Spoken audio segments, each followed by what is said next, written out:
Saudações pessoal, tudo bem com vocês? Eu sou o John Cine e desta vez eu vou lhes falar sobre como era o som do cinema mudo.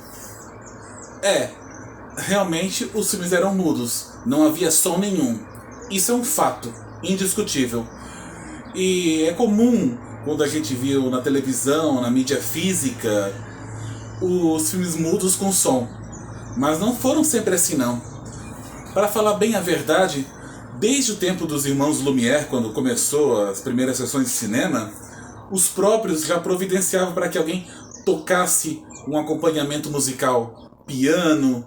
E aí, com o passar dos anos, vieram outros instrumentos para fazer acompanhamento, para desenvolver bem uma história, porque, francamente, filme mudo, sem som nenhum, não dá pé. A propósito, há alguns filmes mudos no YouTube sem som nenhum também. E eu já falei isso num outro vídeo, não sei se vocês se lembram. O que fazer? Botar no celular alguma música que remeta a um determinado conteúdo de filme para não ficar aquela coisa crua. E realmente isso faz todo sentido. Mas como é que era o som do cinema mudo? Bom, uma delas é que, no princípio, havia um piano para acompanhamento musical, para não ficar uma coisa assim sem som nenhum.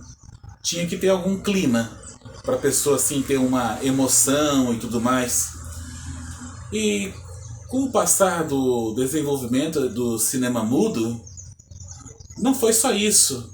Outros instrumentos musicais, até mesmo orquestra, para dar aquele clima e ritmo. E também não dá para esquecer algo muito importante: os efeitos sonoros. Por exemplo, chuva, trovoada, qualquer coisa que remeta a um efeito sonoro, isso foi usado assim, em especial com roldana, o que era muito comum na época. E tem mais uma coisa interessante sobre o som do cinema mudo. Havia pessoas que narravam, ou como assim dizer, explicavam, porque grande parte do público era analfabeta, e aí não conseguiam acompanhar bem. Se vê pelo fator também de haver os intertítulos, aqueles diálogos que a gente vê quando tem um diálogo assim, a pessoa fala, abre a boca, mas não sai som nenhum. Aí aparecia a cartela da fala. Também não dá para esquecer que era muito comum no cinema mudo a apresentação dos personagens e quem os interpretava. Essa imagem aqui do fundo da tela aqui que vocês estão vendo é do filme O Encoraçado Potemkin.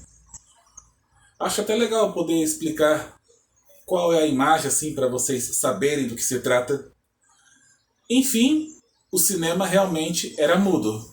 Não havia os recursos que começou a ter até no final dos anos 1920, mas é interessante como havia meios para que não ficasse uma coisa assim sem som, que a pessoa pudesse ter aquela emoção, contando com elementos de instrumentos musicais, efeitos sonoros e pessoas que explicavam ou narravam. Mas isso é interessante mesmo, saber como era o cinema mudo quando ainda não havia o som. Claro, e depois que finalmente chegou o cinema falado em 1927, parcialmente, vamos deixar bem claro, porque O Cantor de Jazz não foi o primeiro filme falado. O primeiro filme totalmente ele foi parcialmente. O primeiro filme totalmente falado foi Luzes de Nova York. E quem deu o pontapé inicial foi a Warner Brothers. Bem, pessoal, eu vou ficando por aqui. Nos encontraremos uma outra vez, comentando mais alguns assuntos sobre cinema. Até lá, e que Deus abençoe vocês.